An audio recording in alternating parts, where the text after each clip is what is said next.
Hello friends, నమస్తే. ఈరోజు మనం రామాయణ కాలంలో జరిగిన ఒక సంఘటన జటాయు పక్షి సీతాదేవి కోసం రావణుడితో పోరాడి మరణించిన ప్రదేశం గురించి ఈరోజు మనం తెలుసుకోబోతున్నాం. అలాగే ప్రపంచంలోనే అతిపెద్ద పక్షి శిల్పం మహిళల సంరక్షణ కొరకు నిర్మించబడిన ఈ జటాయు చరిత్ర, అలాగే ఇక్కడికి ఎలా వెళ్ళాలి, టికెట్ ప్రైస్ ఎంత ఉంటుంది అనేది కంప్లీట్గా అయితే ఈ వీడియోలో తెలుసుకుందాం. మీరు వీడియోని స్కిప్ చేయకుండా పూర్తిగా చూడండి. ఒక్క లైక్ మాత్రం కొట్టండి. అలాగే మీకు నచ్చితే కామెంట్ చేయండి, నాకు కొద్దిగా సపోర్ట్ ఉంటుంది కదా. ఇప్పుడు ముందుగా ఇక్కడికి ఎలా వెళ్ళాలో చూద్దాం రండి. గాడ్స్ ఓన్ కంట్రీ అయిన కేరళలోని తిరువనంతపురం నుండి 47 కిలోమీటర్స్ దూరంలో, వర్కల నుండి 27 కిలోమీటర్స్ దూరంలో, కొల్లాం డిస్టిక్కి 37 కిలోమీటర్స్ దూరంలో, చెదాయమంగళంలో అయితే ఈ జటాయు ఎర్త్ సెంటర్ ఉంది. ఇప్పుడు నేను చెప్పిన ప్రతి ప్లేస్ నుండి డైరెక్ట్గా బస్సెస్ అయితే అందుబాటులో ఉన్నాయి. బస్సులో అయితే చాలా హ్యాపీగా పీస్ఫుల్గా వెళ్ళొచ్చు. హెవీ క్రౌడ్ కూడా ఉండదు బస్సులో.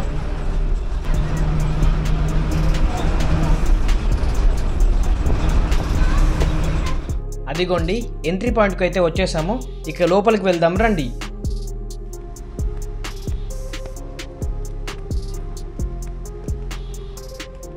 ఇప్పుడు మనం టికెట్ కౌంటర్ దగ్గరికి అయితే వచ్చేసాము. టికెట్ ప్రైస్ ఎంత, అలాగే కేబుల్ కార్ టికెట్ ప్రైస్ ఎంత అనేది తెలుసుకుందాం రండి.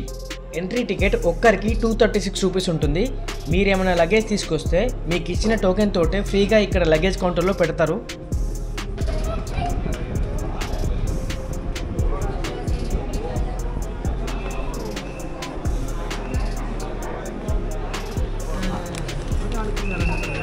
കേബിൾ കാർ വഴി പോയി വരാൻ 490 എൻ്റെ പകുതി ഇവിടെ. ఇదంతా అయిపోయిన తర్వాత లోపలికి వెళ్ళాలి. కేబుల్ కార్ టికెట్ అయితే తీసుకోవాలి. టికెట్ ప్రైస్ ఒక్కరికి 260 రూపీస్ ఉంటుంది. ఈ టికెట్ ఎంత? ఎంట్రీ టికెట్ వచ్చేసి ఒక్కరికి 236 rupees. Okay, cable car ticket అయితే తీసుకోవాలి. ఇక్కడే ఫోన్పే కానీ క్యాష్ కానీ అలో ఉంది. ఇక్కడ టికెట్ అయితే అయిపోయింది, తీసుకున్నాము. ముందుకు వెళ్ళాలిగా.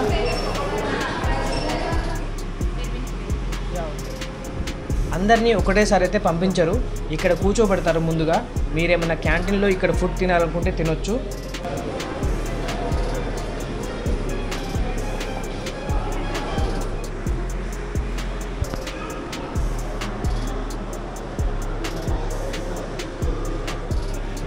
ఇప్పుడు మన టైం అయితే వచ్చింది, మనల్ని పంపిస్తున్నారు ఇక. సో మనం కేబుల్ కార్లో వెళ్ళబోతున్నాం.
वाइट ग्रीन अभी रेड भी हो गया कुछ.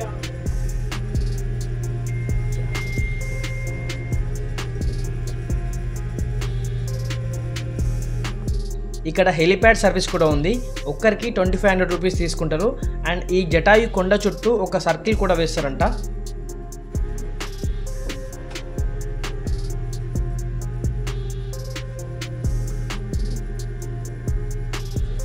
అదిగోండి, చూడండి ఎంత అద్భుతంగా కనిపిస్తుందో జటాయు పక్షి. మనం కేబుల్ కార్ ఎక్కినప్పటి నుండి ఇప్పటి వరకు 15 మినిట్స్ అయితే టైం పట్టింది. కొద్దిగా స్లోగానే పోతుంది ఇది. వావ్, చూడండి ఎంత అద్భుతంగా కనిపిస్తుందో. ఇంత పెద్దగా ఉంటుందని నేనైతే అస్సలు అనుకోలేదు. దగ్గర నుండి చూస్తున్నా ఇప్పుడు. అసలు ఇంత పెద్ద జటాయు పక్షిని ఇక్కడ ఎందుకు నిర్మించారు, అలాగే ఈ జటాయు పక్షి చరిత్ర ఏంటనేది ఇప్పుడు తెలుసుకుందాం. ఇప్పుడు మీరు చూస్తున్నది జటాయు పక్షి శిల్పం. రామాయణ కాలంలో జరిగిన సంఘటన. మనం ఇప్పుడు రామాయణ కాలంకైతే వెళ్ళాలి. మారువేషంలో వచ్చి సీతాదేవిని అపహరించి లంకకు తీసుకువెళ్తున్న రావణుణ్ణి చూసిన జటాయు పక్షి సీతాదేవిని కాపాడడం కోసం రావణుణ్ణి ఎదురిస్తుంది. అయితే జటాయు తన సాయశక్తులా ప్రయత్నిస్తుంది, కానీ జటాయును రావణుడు ఓడించి తన రెక్కను విరిచేస్తాడు. అప్పుడు జటాయు వెంటనే కింద పడిపోతుంది. అయితే సీతాదేవి జటాయుకి ఒక వరం ఇస్తుంది. శ్రీరాముని కలిసేంత వరకు ఆ జటాయు జీవించే ఉండాలని ఒక వరం అయితే ఇస్తుంది. కొద్దిసేపటి తర్వాత రాముడు జటాయును కలుస్తాడు. జటాయు జరిగిన కథ అంతా రాముడితో వివరిస్తుంది. రావణుడు సీతాదేవిని దక్షిణం వైపు తీసుకువెళ్ళాలని చెప్పిన కొద్ది క్షణంలోనే శ్రీరాముని ఒడిలోనే మరణిస్తుంది. ఇదంతా జరిగిన ప్రదేశం ఇక్కడే. ఈ జటాయు శిల్పం రూపకర్త ప్రముఖ మూవీ డైరెక్టర్ రాజీవ్ అంచల్ గారు ఈ అద్భుతమైన శిల్పానికి రూపకల్పన చేశారు.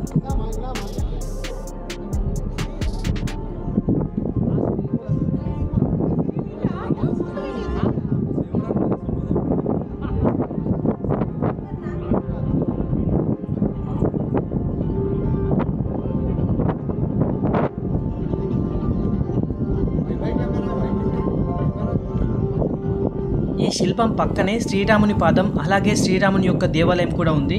అది కూడా చూసేద్దాం. ఈ యొక్క గొప్ప నిర్మాణం మహిళల సంరక్షణ కొరకు, వారి భద్రతకు చిహ్నంగా అయితే ఈ శిల్పాన్ని నిర్మించారు.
ఇక్కడ మీరు రాముడి యొక్క పాదముద్రను కూడా చూడవచ్చు.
ఓకే ఫ్రెండ్స్, ఈ వీడియో కనుక మీకు నచ్చితే లైక్ చేసి కామెంట్ చేయండి. అలాగే మరిన్ని ఇలాంటి వీడియోస్ కోసం నా ఛానల్ని వెంటనే సబ్స్క్రైబ్ చేసుకోండి. సపోర్ట్ చేయొచ్చు కదా. టటో బాయ్.